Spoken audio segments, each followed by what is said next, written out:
You've reached the Love and Luck podcast.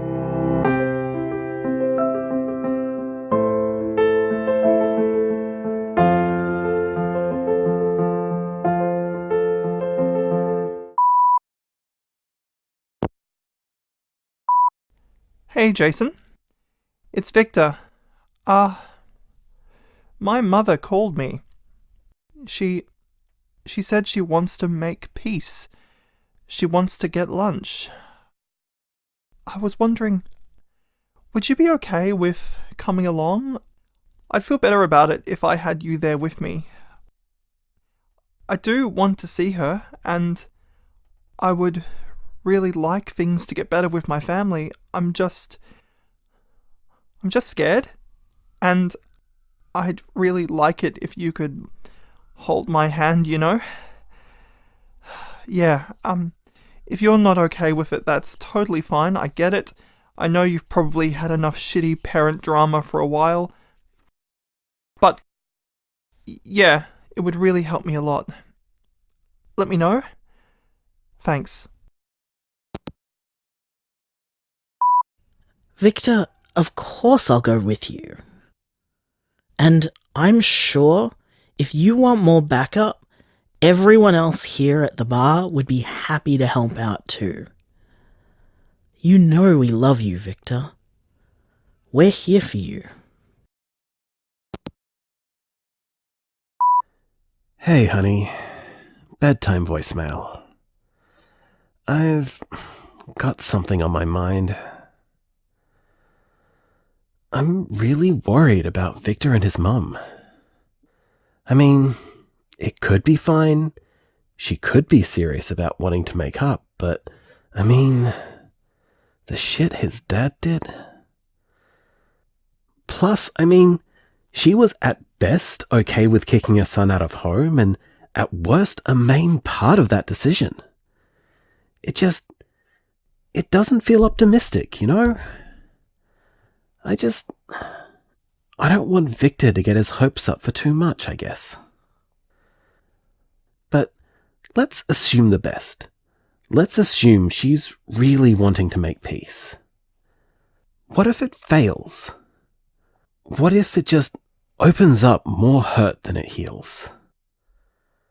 I don't want to see Victor go through that. It's been hard enough watching you go through it, thank you very much. I don't want Victor to suffer this shit as well.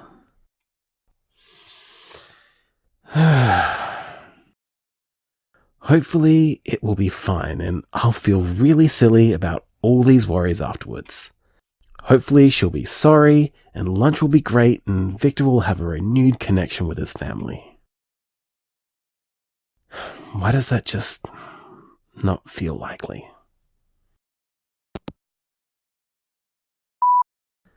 Hey, hun. Things are a bit tense this morning. Victor's come in early just to hang out and feel comfortable. He's not due to go meet his mum until 1, but he's already edgy. I soothed him a little, and so did Helen, even if she doesn't know she's doing it.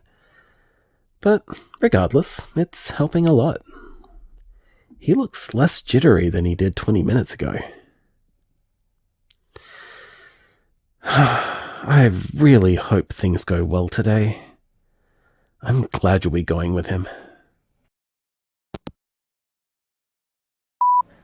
Hey! So, we just finished lunch with Victor's mother. What a fucking shit show. She didn't want peace. She wanted to sweep everything under the rug. She wanted to act like nothing happened. Oh, and she still wants Victor to not be gay, so that alone is kind of a giveaway about how serious she is about making peace, isn't it?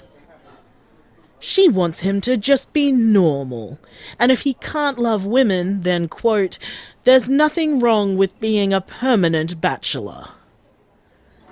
She just wants to play happy fucking families and pretend like she didn't boot her child out into the cold because she's a shit mother who can't accept her son being queer. You'll be pleased to know I didn't actually tell her to go fuck herself, but believe me, it took all of my self-control. Victor's in the bathroom. He's washing his face. There were a lot of tears. I'm gonna bring him back to the best of luck when he comes out. If you've got any cupcakes left or something, can you put one aside for him? And maybe some of that fancy fruit tea as well. I think he's gonna need a good love up when we get there. I kind of wish you were here. You're better at comfort than I am. I'm just fucking angry. Cupcakes and tea put aside. Helen and Mira have already claimed the comfiest couch up the back, so Victor can have the best spot when he gets here. I know you worry a lot about not being, comforting enough, but trust me, that anger you've got is still helpful. There's a lot of comfort in someone else being angry at injustice when we're not able to feel it yet ourselves. We'll soothe him when he gets here, if that's what he wants. But for now, I think it might be good if he can feel your anger on his behalf. Hey, Jason. I'm still awake. Can't sleep. Thanks for letting me crash here tonight. Although it's kind of weird to be in a different bedroom to the time I stayed with you before.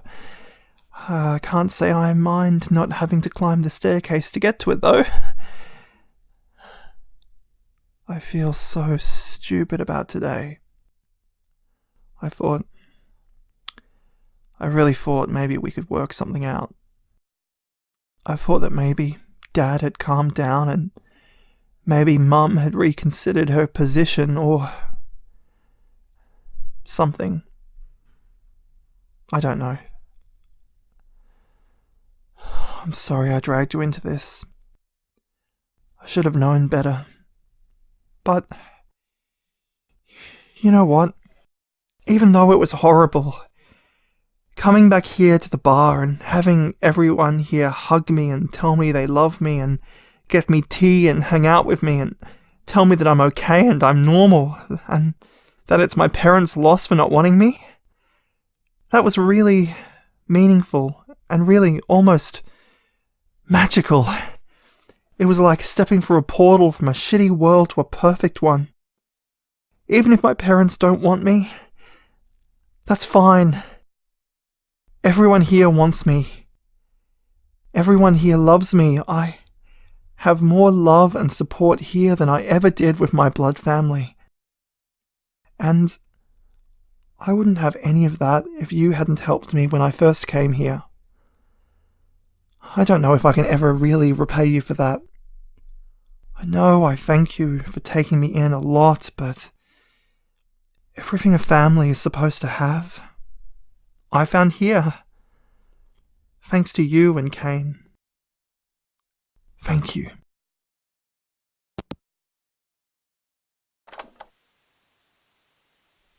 You know, I have no idea if you'll be queer or straight when you grow up, baby.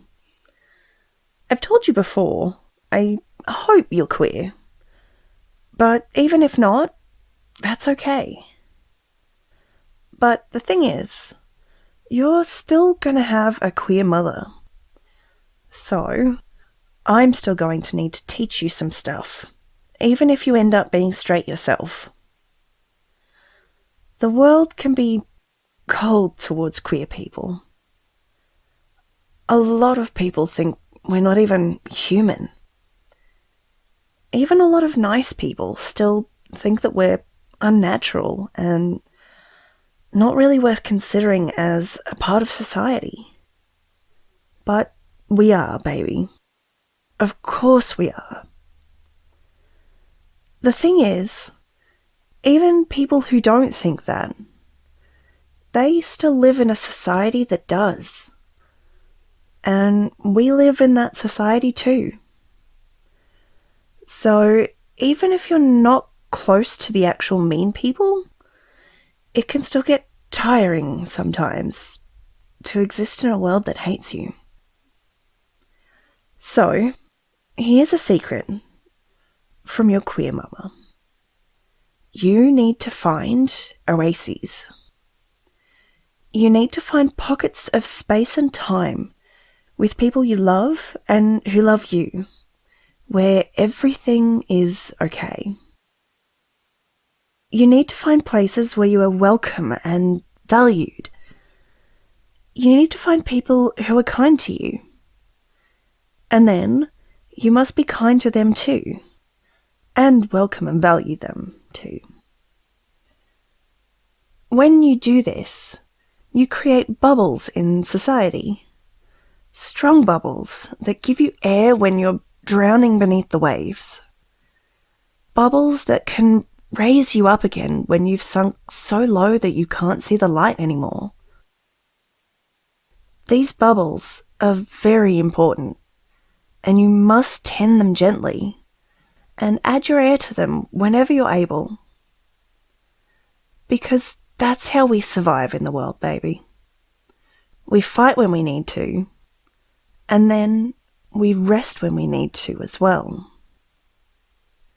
Find your oasis. And if you can't find one, cultivate one yourself.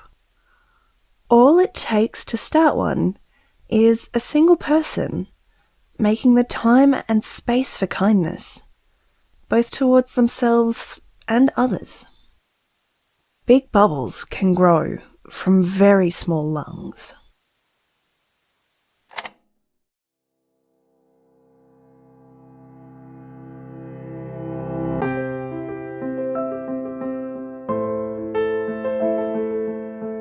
Love and Luck is written by Erin Kian and produced by Parsifal Pez Productions. Kane is voiced by Lee Davis Thelborn. Jason is voiced by Erin Kian. Julie is voiced by Nick Rimmery. Victor is voiced by D.L. Turnbull. Credits spoken by Rosalind Quinn. Recorded by Kermie Braden and Eris Barnes. If you're enjoying Love and Luck, consider backing us on Patreon. We do our best not only to make a high-quality show for you, but to pay everyone involved in its creation.